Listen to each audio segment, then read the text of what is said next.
And I do think that it's a remarkable, faithful, beautiful adaptation. And then, of course, it stars David Soul. And Is that Starsky and or I don't know Hutch? any Which one was Starsky and that? Hutch fans from when they were kids. Yeah, just me. Thank you, sir.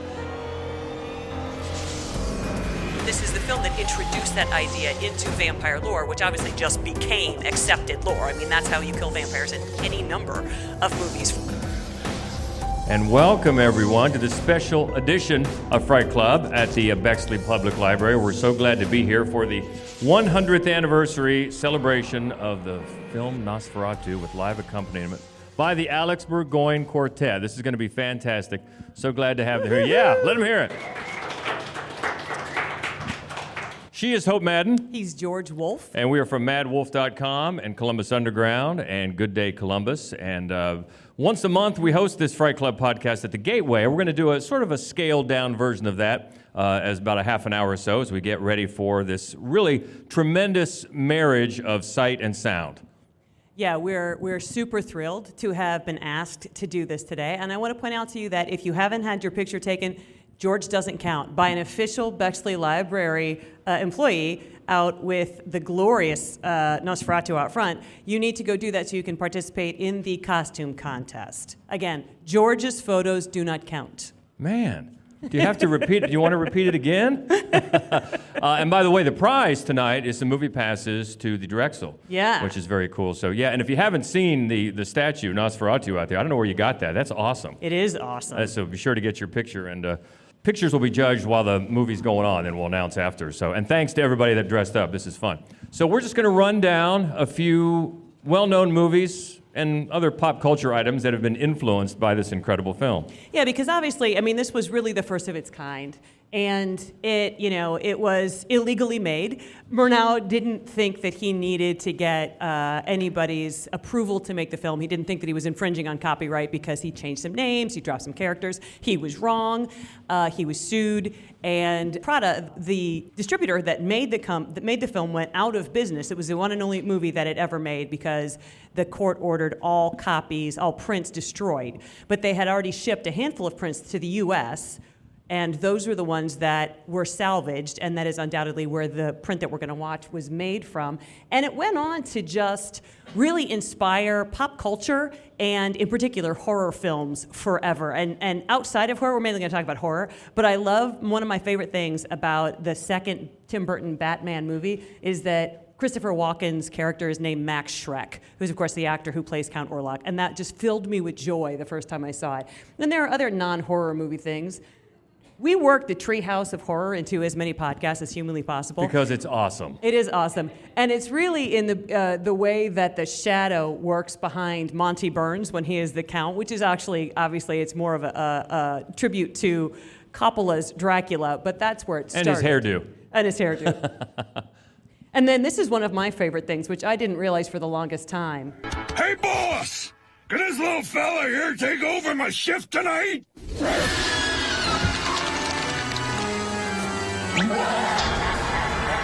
Nosferatu?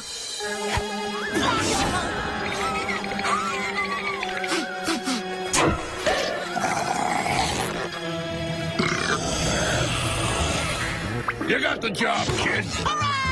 It's a straw. I love this straw. Oh my God.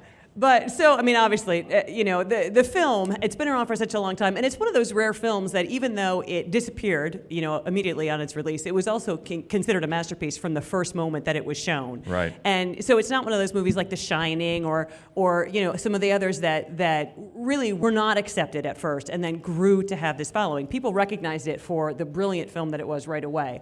So what we're going to do mainly is talk about the films that directly were homage the film or were inspired by the film. And the first one is Coppola's Dracula. An ageless myth meets an uncompromising master.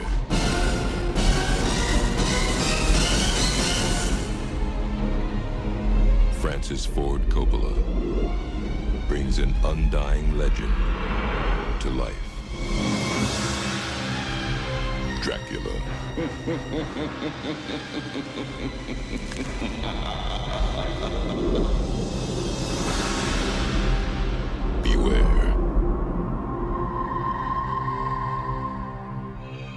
Hard to believe that was 1992.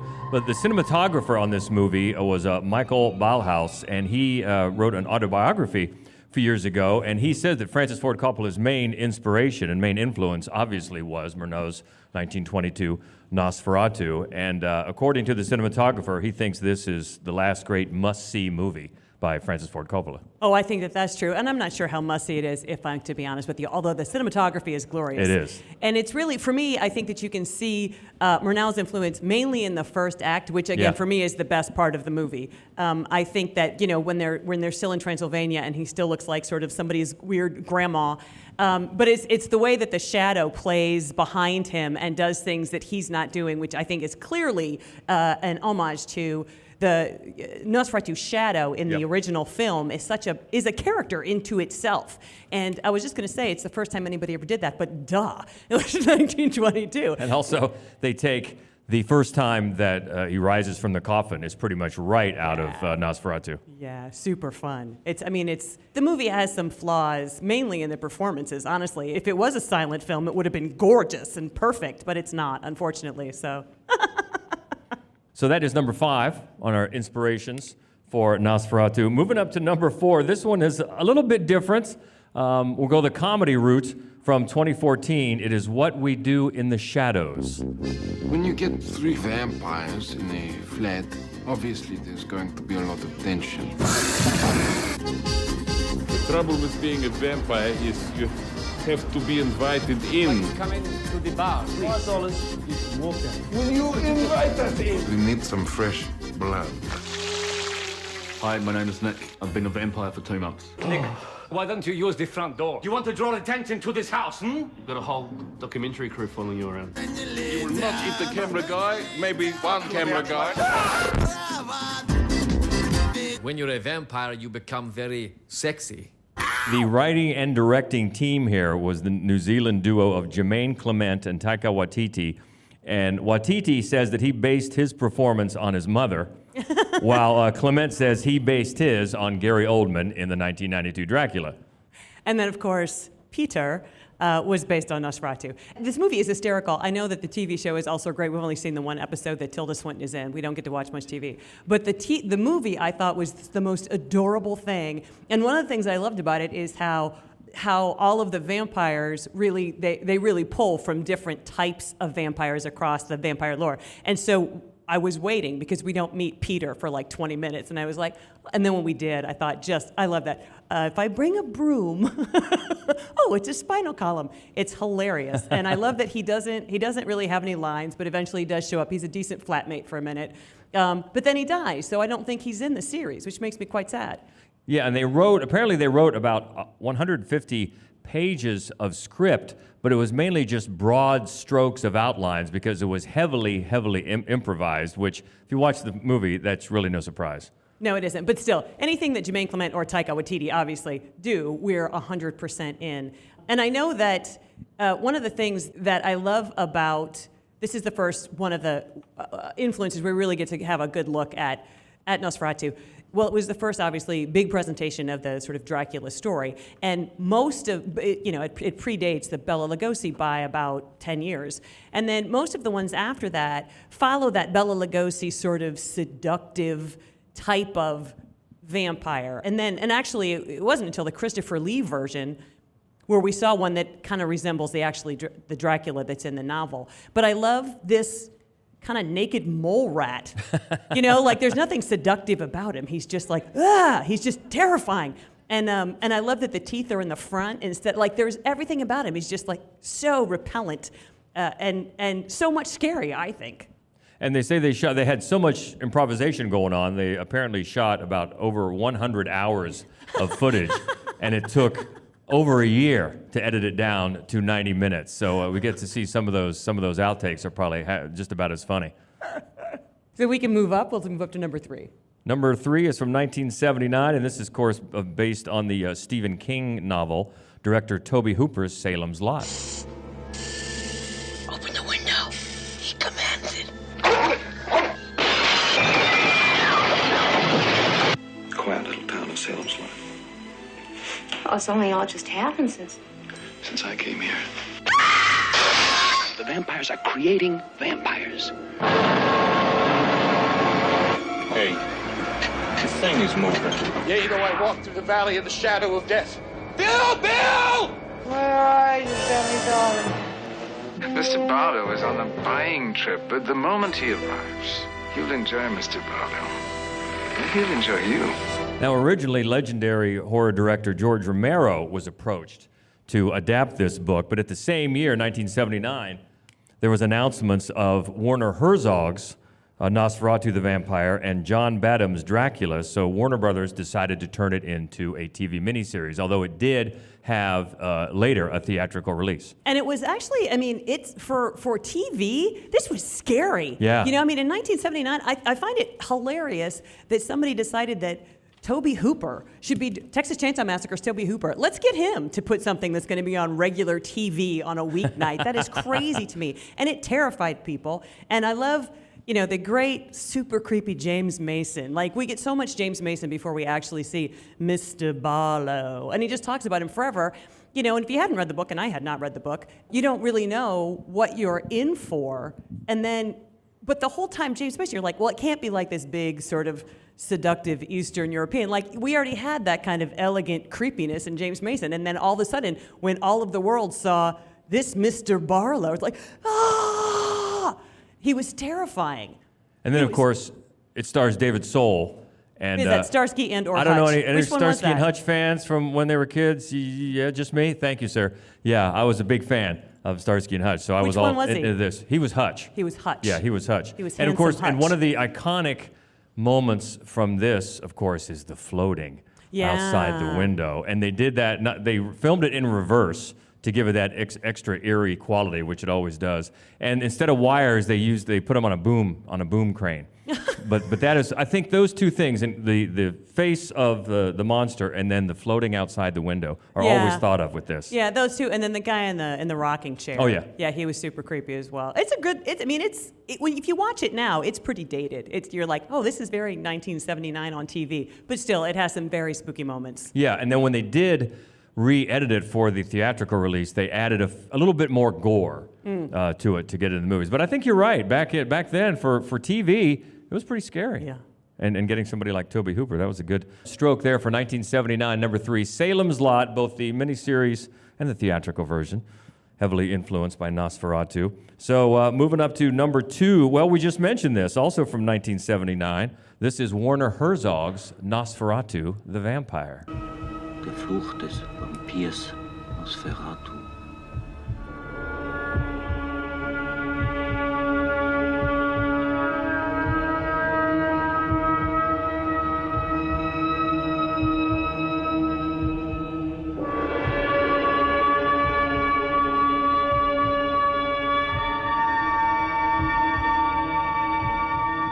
Generally speaking, when there's just an absolute masterpiece of a film, and then you get wind of like a remake, you think, oh God, please don't. And then it's like Werner Herzog and Klaus Kinski. You're like, oh, I can totally see that. Yeah, I buy that.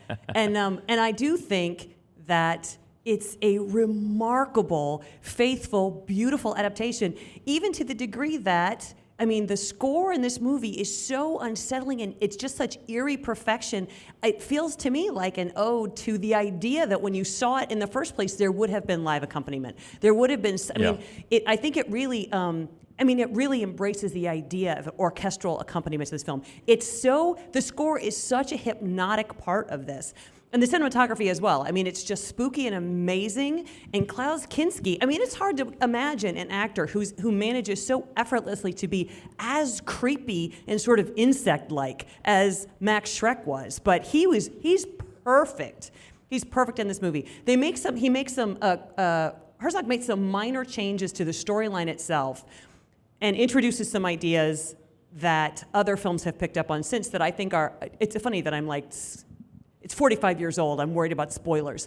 But I am, because maybe you haven't seen it, and you absolutely must. But I really like the way that he changed the storyline just briefly. But of course, like Max Schreck, the Klaus Kinski character, he dies because he's lured to stay long enough for the sun to come up. And I bring this up because that is not what happens in the novel. So Nosferatu, this film, this is the film that introduced that idea into vampire lore, which obviously just became accepted lore. I mean, that's how you kill vampires in any number of movies, from Universal through Fright Night through, I mean, all the way through. So I always think it's really interesting when you kind of go through the catalog of vampire movies and see what it is that they introduced that now you just accept as being a necessary part of how to deal with a vampire, and that was a big one. Yeah, and that's why it's always interesting when you find a film that breaks those conventions, decides to make their own. But Werner Herzog has said in a couple interviews that he views the original Nosferatu that we're about to see as the greatest German film of all time. So you can feel the sort of reverence he has for that. For sure. Even though, if you believe the stories, he and Klaus Kinski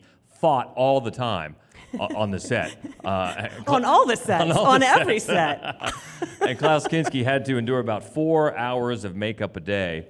But he said at the time that he thought the role was so worth it. And I think, as you can see, the what they get out of it was so worth it. And also, if you've seen the film, you know there are some really interesting slow motion shots of a bat. And if you're wondering how hard they were to film, they weren't, because Herzog got him from a scientific documentary and just put him into the film, which made it pretty easy. I did not know that. That's an excellent piece of trivia.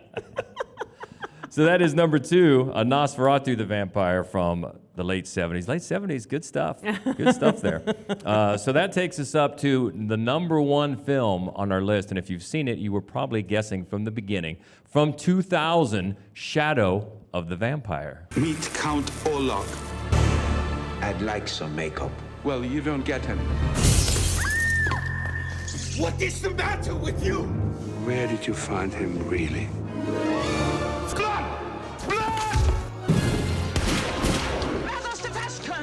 Academy Award nominees John Malkovich I will finish my picture!